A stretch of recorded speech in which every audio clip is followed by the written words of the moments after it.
नमस्ते संजू भाई।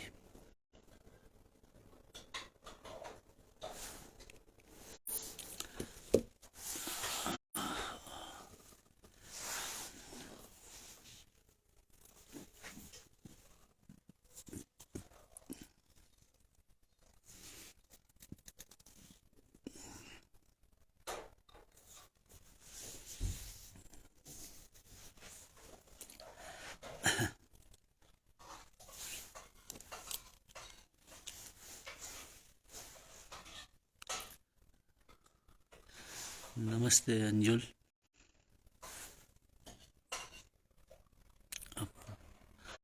मनोज पालीवाल जी प्रणाम।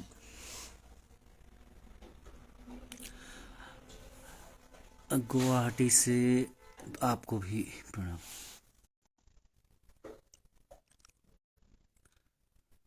शमसुल हुडा पाटीगिरी जी आसाम से आपको देख रहे हैं, नमस्कार।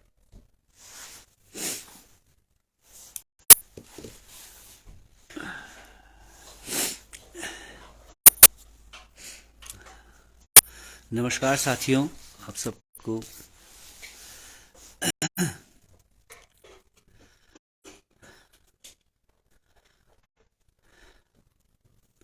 हमारा जो तहसील पर धरना चल रहा है वो जारी है, और अब तो लोगों के सामने हमने जो लक्ष्य रखा है 26 तारीख वाला, 26 जनवरी को हम लोग पूरे ब्लॉक के लोगों को यहाँ आमंत्रित कर रहे हैं।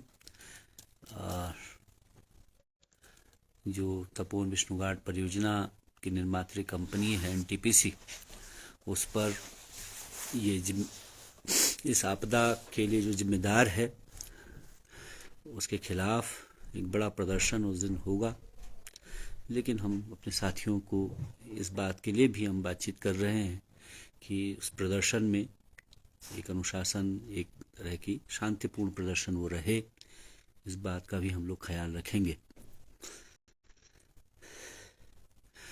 जो प्रशासन लगातार इस बात के दावे कर रहा था कि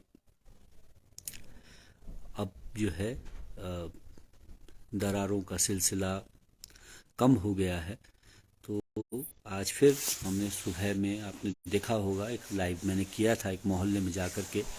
मुझे तुरंत बुलाया गया वहाँ, तो मैं गया तो देखा कि वो जो है अचानक वहाँ दरारें बढ़ गई, एक घर बिल्कुल गिरने को हो गया। उसी लाइव में मैंने दिखाया कि कैसे जो है मुकेश भाई का घर जो है, जो कि भाजपा से ही जुड़े हुए हैं और बहुत ही नाराज इस तरह से लोग हैं कि स्थिति दिन प्रतिदिन जो है खराब हो रही है, और प्रशासन की चाल बहुत सुस्त है। और वो चाहे कितने भी तेजी दिखाएं, लेकिन क्योंकि उसका जो आकार है, मैग्नीट्यूड है, वो रोज बढ़ने वाला है। इनकी जो क्षमता है उससे जो है ज़्यादा विस्तार है आपदा का। जैसे पत्रकार मुझसे पूछते भी हैं, तो मैंने आज भी कल भी लगातार ही इस बात को कहा कि आपदा जो ये वाली है, ये बिल्कुल अलग तरह की आपदा है। ये आपदा इन मेकिंग है, यानी कि आपदा रोज बन रही है, रोज उसमें विस्तार हो रहा है, उसके नए नए आयाम खुल रहे हैं। क्योंकि ये जो है पुरानी पहले की देखी गई आपदाओं से बिल्कुल इसका जो चेहरा है, शक्ल है, अलग है। क्योंकि यहाँ ना कोई बाढ़ है, ना कोई भूकंप है कि कोई चीज हो चुकी है और उसके बाद आपको कुछ उस पर करना हो। यहाँ तो चीज रोज हो रही है, रोज होनी है, और एक और कुछ भी हो जाने की बड़ी आशंका है। और क्योंकि इसका विस्तार लगातार हो रहा है, आज ही जैसे कि प्रशासन ने ही ये आंकड़ा दिया है कि जो आंकड़ा कुछ दिन पहले तक 400-500 के बीच में था, और वो खुद प्रशासन ने उसको माना है कि वो 826 से ज़्यादा घरों में दरारें हैं, और जिनको उसने सीरियसली कहा है वही 166 या 65 या उससे ज़्यादा बढ़ गया है। और अभी भी जो है, जो राहत कैंपों में या जोशीमठ में ही होटल में टिकाए गए लोग हैं, उनकी संख्या बहुत ज़्यादा नहीं है। और जो प्रशासन ने इंतज़ाम भी किए हैं और जो उन्होंने बताया है, तो उससे भी ये लग रहा है कि भाई यहाँ उनके पास 2-2,500 लोगों की उन्होंने व्यवस्था सोची है, और 2-1 हज़ार लोगों की व्यवस्था पीपलकोटी में सोची है। तो तब भी 4,000 लोगों की व्यवस्था बनती है। और जबकि इसका विस्तार जो है बहुत धीरे धीरे धीरे धीरे बढ़ता जा रहा है, और जैसे जैसे ये बढ़ रहा है वैसे वैसे जो है लोगों के भीतर भी कई तरह के आशंकाएं बढ़ती चली जा रही हैं। इसी संदर्भ में हमने जो है आप लोगों से अपील की थी कि हमको जो है बहुत सारे साइकेट्रिस्ट की ज़रूरत पड़ने वाली है। तो उसमें कुछ प्रगति हुई है। आज एक साथी यहाँ पहुँचे हैं, भले वो साइकेट्रिस्ट तो नहीं है, लेकिन उनके साथ में चर्चा कर रहा था, वो कुछ और चीज़ों का अनुमान लगाएंगे। हमारे साथी आयुष जोशी के मित्र हैं, तो उन्होंने उनको भेजा है, तो वो आज 2-1 दिन यहाँ रह करके तो वो सर्वे करेंगे, सर्वेक्षण करेंगे, और देखेंगे कि हमारी ज़रूरियात क्या हैं, क्या हम लोग कर सकते हैं, उस पर वो प्लानिंग व्लानिंग कुछ करेंगे। और कल शायद है कि 2-1 साइकेट्रिस्ट भी यहाँ पहुँच जाएं। तो अब 2 सेक्रेटरीज लेकिन करेंगे क्या, क्योंकि संख्या इतनी बड़ी है, चीज़ें बहुत विस्तार में है। तो हमने उनको यही टास्क अभी सोचा है कि वो आकर के केवल 2-3 दिन सर्वे करेंगे और देखेंगे कि ये जो फिनोमिना है जिसमें कुछ हो जाने की आशंका है, लोग कुछ कमरों में, 5-7 कमरों के घर में रहने वाले लोग 1 कमरे में, 2 कमरे में रह रहे हैं। और जब इस तरह की स्थिति होती है तो कुछ लोगों के साथ बातचीत करके वो देखेंगे कि इसका किस तरह के ट्रॉमा, किस तरह का विषाद जो है ऐसे में लोगों के भीतर होगा आने वाले दिनों में। तो उसकी हम क्या तैयारी करें कि जिससे उससे लड़ा जा सके। ऐसे बड़े पैमाने पर जब कोई चीज़ होगी तो उसमें क्या मानसिक स्थिति होगी, कैसी मनः स्थिति लोगों की होगी, और उस मनः स्थिति से हम कैसे जूझेंगे, कैसे उसको ठीक कर सकते हैं, या कैसे उसमें लोगों के लिए कुछ किया जा सकता है। तो उसका वो अध्ययन कर लें, ताकि हम आने वाले 10, 15, 20 दिन या 1 महीना 2 महीना में, क्योंकि ये तो लंबा चलने वाला है, जिस तरह की चीज़ें दिख रही हैं उसमें बहुत जल्दी कुछ होने वाला नहीं है, ये तो बिल्कुल तय है। तो बहुत सारे लोगों को बहुत समय तक शायद है ऐसी जगहों पर रहना पड़े जहाँ जो है बहुत सुविधाएं नहीं होंगी, बहुत जहाँ खुला उनको रहने के लिए उनकी निजता या वो सब चीज़ें नहीं होंगी। तो उसमें कैसी मनः स्थिति होगी, इसका अध्ययन वो लोग करेंगे, और फिर हम उससे लड़ने के तरीकों के बारे में भी बात करके और फिर उसके भी इंतजामात के बारे में सोचेंगे। तो ये भी एक तरह से चल रहा है, ये भी आज शाम को हमारी बातचीत हुई है। और दिन में ये भी एक बात हमारे संज्ञान में लाई गई कि कैसे जो है लोगों को कुछ लोग यही मेहनत कर रहे हैं, वो आए हैं मंत्री जी और उनके प्रदेश अध्यक्ष साहब, तो उनकी सारी मेहनत जो है वो आपदा से लड़ने में कम हो रही है। वो लोग कैसे जो है धरने पर न जाएं, इस पर ज़्यादा मेहनत हो रही है। वो रात रात मीटिंग कर रहे हैं और राशन पहुंचा रहे हैं लोगों के घरों में, ठीक उस समय जब 11 बजे हमारा या 11:30 पे धरने का समय होता है। तो ठीक उस समय कंबलें, राशन और सब चीज़ें, ताकि लोग उसमें एंगेज हो जाएं। लेकिन हमने लोगों से कहा है कि ये बहुत दिन चलने वाला नहीं है, क्योंकि आप ये राशन इससे जो है या इस कंबल से आप अपने जीवन के, अपने भविष्य को नहीं बचा पाएंगे। उसके लिए तो आपको अकेले लड़ना होगा। यदि आप जो है सामूहिक रूप पे लड़ना जो है का विकल्प नहीं चुनेंगे, उसको छोड़ देंगे, तो आपको अकेले फिर उस अपने जीवन में उससे जूझना होगा। क्योंकि जो मैं आज से 7 दिन 8 दिन पहले कह रहा था कि जब ये टीवी के कैमरे ये सब चले जाएंगे, बड़े चैनल्स वाले, तो फिर हम लोग अकेले छोड़ जाएंगे, फिर हमको इससे खुद ही लड़ना होगा। तो इसलिए वो दिखाई देने लगा है। अब तो सभी बड़े वाले जो थे वो चले गए। अभी तो कहानी बोरिंग हो जाएगी, कितने दिन चलेगी टीवी के चैनल पर। तो इसलिए हमको अपनी एकजुटता को, अपने एक दूसरे के साथ खड़े होने का जो हमारा जज्बा है, उसको बनाए रखना होगा। और उनके इस तरह के, भाई वो क्यों इस तरह का करके, मतलब क्या चाहते, या तो वो ठीक से इस आपदा से लड़ें, है ना, उसको समझें। हमने तो कहा था हम एक टीम का हिस्सा होकर के आपके साथ काम करना चाहते हैं, लेकिन उसको फॉर्मल कीजिए और हमको शामिल कीजिए और हम मिलकर के इससे लड़ते हैं। लेकिन ऐसा तो वो चाहते नहीं, उनको तो राजनीति करनी है। उनको लग रहा है कि मलबे के ढेर पर भी कुछ बन जाएंगे विधायक दोबारा से। तो अगर वो सब काम बहुत बढ़िया कर रहे हैं, तब तो लोग स्वतः ही छोड़ देंगे धरने पे आना। लेकिन क्योंकि वो काम तो कर नहीं पाएंगे, कर भी नहीं पा रहे हैं, तो अगर वो बहुत ज़्यादा रोक भी लेंगे, उनके पार्टी के लोग कह रहे हैं कि हम कल से आएंगे, हमको पता है कि बिना इसके नहीं होगा, और जो हो रहा है अब तक जो हुआ है वो तो इसी की वजह से हुआ है, उसी दबाव की वजह से हुआ है। हमने चक्का जाम न किया होता, हमने वो मशाल जुलूस न निकाला होता, हमने 14 महीने लगातार लिखा पढ़ा नहीं होता, तो ये भी नहीं होता।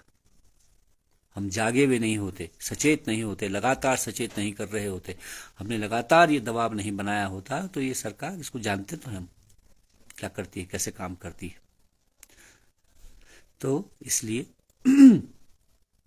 लेकिन अब हम इस बहुत सारा इसमें नहीं जाते, क्योंकि हमारे पास हमको बहुत सारी ऊर्जा की अभी जरूरत पड़ने वाली है आने वाले समय में। और उसमें हम अपने कार्य का, अपने चीज़ों का विस्तार भी करने वाले हैं। और जब सरकार भी यहाँ से हवा होकर के उड़ जाएगी, तब उसके बाद क्या परिस्थिति पैदा होगी और हमको क्या क्या करना होगा, वो भी हम लोग लगातार उस पर विचार मंथन कर रहे हैं, सोच रहे हैं। एक बड़ी टीम हम लोग बाहर से लगातार संपर्क में हैं लोगों के, और लोगों ने ऐसा हमसे कहा भी है। वॉलंटियर्स भी बाहर से हमसे संपर्क में हैं, वो आएंगे और हम इसी तरह की मदद, यानी कि जिसमें लोगों के लिए उनके भविष्य की कैसे प्लानिंग की जाए, तो उस पर भी एक चर्चा चल रही है। जो कानूनी पक्ष है, पहलू है, उस पर भी विचार चल रहा है। उस पर कुछ लोग लगे हुए हैं और अपना काम कर रहे हैं। और सुबह भी हमारी उनसे, दिल्ली में जो वकील लोग हैं, उनसे बातचीत हो रही है। सब भी चल रहा है साथ साथ। तो इसके क्योंकि बहुत सारे पहलू हैं, बच्चों का एक पहलू है, उनके भविष्य का एक सवाल है, नौजवानों का, रोजगार का, और अन्य बहुत सारी चीज़ें हैं। और ठीक है कि वो अलग अलग लोग हैं, तो मैं केवल उसमें कोऑर्डिनेट कर ले रहा हूँ, क्योंकि मैं सभी कुछ तो नहीं कर सकते। अलग अलग साथी लोग उस पर लगे हुए हैं, कुछ मैं सिर्फ कोऑर्डिनेशन उसमें कर लेता हूँ बातचीत के जरिए। तो वो एक चल रहा है। और आंदोलन का एक पहलू है, उसको हम छोड़ नहीं सकते। अगर हम उसको छोड़ देंगे तो ये जो थोड़ा बहुत भी कुछ हो रहा है, जो सभी को पता है, ये 4,000 रुपया और उसके बाद 5,000 रुपया और उसके बाद जो 1.5 लाख रुपया सब हुआ है, तो इसके बाद भी होगा आगे, क्योंकि हम इसको तो बनाए रखेंगे। और पूरे देश भर से इस पर हमारे को सहयोग भी लोगों का मिल रहा है। का समर्थन मिल रहा है उसको हम देख रहे हैं। ठीक है, वो भी एक चल रहा है ट्रोलिंग रोलिंग वाला कि चंदे का इन्होंने आपदा का अवसर जिन्होंने बनाया है उनको तो हम देख रहे हो, हेलीकॉप्टर में जो आ रहे हैं, है ना, जो राशन के ट्रक मंगवा रहे हैं, उसको गायब करवा रहे हैं, उनको भी हम देख रहे हैं, उन पर भी नजर है। अब लेकिन उनको रोका नहीं जा सकता, अब क्या जो रोकेंगे। तो ठीक है, तो इतने बड़े समय में इतनी बड़ी उसमें कुछ लोग जो है इसी ताक में रहते हैं, वो उसका अपना लाभ उठा रहे हैं। और हर समाज में हर समय में ऐसे लोग मौजूद रहते ही हैं। तो लेकिन आज जैसे हमारे एक साथी विवेक पंवार हैं, उन्होंने कहा, तो मैंने उनकी भावना से उनके उससे अपना सहमति जताई है। ठीक है, उनका कहना है कि भाई जो लोग नहीं आ रहे हैं उन पर हम युवा लोग निगाह रखेंगे। तो या जो इसके खिलाफ मतलब एक पूरा एक माहौल बना रहे हैं, उनका ये कहना है। तो ठीक है, वो ऐसा उनका युवा लोगों में इसको लेकर के आक्रोश है कि एक शहर में एकजुटता को तोड़ने के लिए बहुत सारे लोग प्रयासरत हैं। तो उनकी जिम्मेदारी है, क्योंकि उनको भी अपनी जिम्मेदारी का एहसास है युवाओं को कि ये एकता अगर टूट गई तो हमारे सामने एक बहुत खराब, बहुत ब्लीक जिसको कहते हैं, मतलब धुंधला भविष्य हमारे सामने है। तो वो उस पर काम कर रहे हैं। और साथियों की हमारी टीम जो है, बहुत सारे साथी अब धरने में बहुत सारे काम करते हैं, उन सबका सहयोग मिल रहा है। तो उन सबका किसी दिन हम लोग साथ बैठ करके शायद है कि किसी इसी तरह से किसी समय में सब लोग लाइव में आएंगे तो दिखाई देंगे। बाकी यही इसमें है। 26 तारीख को लेकर के मेरी फिर से अपील है अपने सभी ब्लॉक के ग्रामवासियों से, दूर दराज के जितने लोग हैं, हम सबके साथ आपकी सहानुभूति है। लेकिन उस सहानुभूति को आपको उसका प्रदर्शन करने के लिए आना भी होगा 26 को, और आप आएंगे। हम तो देख रहे हैं कि भाई आपदा का जो विस्तार है वो कहाँ तक चला गया है। तपोवन से आज खबर थी, ओम प्रकाश डोभाल जी बता रहे थे कैसे उनके यहाँ जो उनके ठीक घर के सामने ही दरारें आनी शुरू हो गई है। नीचे बिलागढ़ में ये शुरू हो गया है, और रविग्राम से भी आज खबर आई कि वहाँ भी ये बढ़ने लगा है। और बाकी जगह तो हम देख ही रहे हैं। नीचे में शाम के समय में सिंहधार की तरफ गया था, तो वहाँ जो है वेद वेदांग महाविद्यालय के छात्रावास के नीचे जो घर हैं और उसकी जो सड़क है बिल्कुल दरक रही है। तो फिर मैंने शाम को डीएम साहब को फ़ोन करके कहा कि इस सड़क पर आप वाहनों का संचालन बंद कर दीजिए, कम से कम भारी वाहन तो बिल्कुल बंद कर दीजिए, क्योंकि वो लोग कह रहे हैं कि जैसे सड़क पर गाड़ी चल रही है उनके घर हिल रहे हैं। तो रात को अगर कोई ट्रक माल के साथ वहाँ से गुजरा, भारी वाहन, तो पता चला रात ही को घर गिर गए। तो ये मैंने उनको फ़ोन पर कहा, पता नहीं कितना एक्शन उन्होंने लिया, क्योंकि अभी तक तो ऐसी वहाँ से कोई खबर नहीं आई। तो फिर मैं कहना चाहता हूँ डीएम साहब से कि उस जो नरसिंह मंदिर मार्ग है उस पर जो है वाहनों का, खास तौर पर भारी वाहनों का संचालन बंद किया जाए, क्योंकि वहाँ जो है जो सड़क किनारे के घर हैं वो भारी वाहनों के चलने से हिल रहे हैं, और इसमें किसी बड़ी दुर्घटना की आशंका बनी हुई है। तो ये एक बात है। और जहाँ जहाँ से हम तक कोई ऐसी सूचना आती है तो हम अपनी तरह से उस पर एक्शन करते हैं, है ना, प्रशासन के साथ या उसके साथ जो कोऑर्डिनेट हम जितना संभव है कर रहे हैं। तो आप लोगों के पास भी कोई ऐसी सूचना, मोहल्लों में कोई ऐसी बात हो जहाँ आपको कोई परेशानी हो, जहाँ आपको लगता हो कि हमारे इंटरवेंशन की, हमारे उसमें हस्तक्षेप की ज़रूरत है, तो आप हमसे संपर्क कर सकते हैं। और आप धरने पर भी इसको बोलते ही हैं, लोग अपनी परेशानी रखते हैं, उसमें हम जो हमसे संभव होता है हम करते हैं और मिलजुल करके करते हैं, क्योंकि हमारी भी क्षमताओं को आप समझते हैं कितनी सीमा है। लेकिन इसमें यह है कि हमारी एकजुटता बनी रहे, और हमारा जो है एक दूसरे पर सहयोग, हमारा एक दूसरे पर भरोसा, यही काम आने वाला है। कुछ दिनों बाद आप देखेंगे इस समय जो है, क्योंकि पुरानी आपदाओं के जो सबक हैं उसको याद रखेंगे, उनमें जो हुआ है हम जानते हैं। तो इन्हीं जो सरकार कह रही थी कल तक कि भाई अब तो धन सिंह साहब ने कहा कि साहब हमने वो जो है इसरो वालों से कह करके वो आंकड़ा ही हटवा दिया। गृह मंत्रालय से सूचना थी कि गृह मंत्री जी ने कहा कि अब कुछ मत छापिए, कोई सूचना ही मत दीजिए कि कितना नुकसान हो रहा है। लेकिन गलती से आज टाइम्स ऑफ इंडिया ने तो सूचना दे ही दी कि ये जो धंसाव है ये कोई सेंटीमीटर्स में नहीं है, फीट में है। और टाइम्स ऑफ इंडिया की खबर मैंने लगाई है, आपने देखा होगा, 2 फीट से ज़्यादा का वो बता रहे हैं। और मुझे तो जो है उससे भी ज़्यादा की चीज़ों का अनुमान है। लेकिन अब देखिए क्योंकि वो तो दिखाई दे रहा है, लोगों ने खुद ही नाप लिया है। वो हमारे साथी हैं सूरज कपरवान, वो बता रहे थे कि भाई साहब आप 2 फीट कह रहे हैं, उससे ज़्यादा मुझे लग रहा है। उन्होंने अपने घर के पास जो है वो जो वहाँ से प्रधानमंत्री के कार्यालय से मंगेश घिल्डियाल जी आए हैं, उनको ये दिखाया है। तो ये सूचनाएं हैं। और आज तो आपदा प्रबंधन के सचिव भी आए थे, है ना। लेकिन अब वो आए हैं और क्या कर रहे हैं तो दिखाई देगा कल परसों में। दिखा तो पिछले 14 महीनों में भी कुछ नहीं। तो यही हमारी प्रशासन से भी वो अपील है कि चीज़ों को थोड़ा और तेज करने की ज़रूरत है, कोऑर्डिनेशन बनाने की ज़रूरत है। अभी भी जो हम बात कह रहे हैं, अगर आप स्थानीय स्तर पर कोऑर्डिनेशन नहीं बनाएंगे और स्थानीय जो प्रतिनिधि हैं उनसे जो है आप संवाद नहीं करेंगे, उनके साथ सहयोग नहीं करें मांगेंगे, तो आप इस आपदा से लड़ नहीं सकते। लेकिन आप चलिए, आप जो नहीं करेंगे तो नहीं करेंगे, लेकिन हम अपने स्तर पर जितना हो सकता है अपने लोगों के लिए, अपनी मातृभूमि के लिए, अपने देश, अपने शहर के लिए, प्राण रहते, जीवन रहते, वो हम करेंगे। और आपका सहयोग इसमें हमको मिलेगा, इसी की आकांक्षा है, अपेक्षा है। आप सबका इसको देखने के लिए, हमारा साथ, हमारा हौसला बनाए रखने के लिए बहुत बहुत धन्यवाद, शुक्रिया। हम फिर कल 8 बजे फिर जो भी सूचना होगी, तो अभी तो यही है। लेकिन अभी तो 826 है, हम तो इसको मान रहे हैं बड़ा, क्योंकि मैंने तो मुख्यमंत्री जी की मीटिंग में कहा ही था कि आप बड़ी तैयारी कीजिए, क्योंकि एक भी व्यक्ति के जीवन को अगर आप जो है संकट में रखते हैं तो वो उसकी जिम्मेदारी आप पर आयद होगी। क्योंकि हम तो लगातार चेतावनी देते रहे थे, बोलते रहे, अभी भी बोल रहे हैं। तो इन्हीं बातों के साथ आप सबका बहुत बहुत धन्यवाद, शुक्रिया, आभार।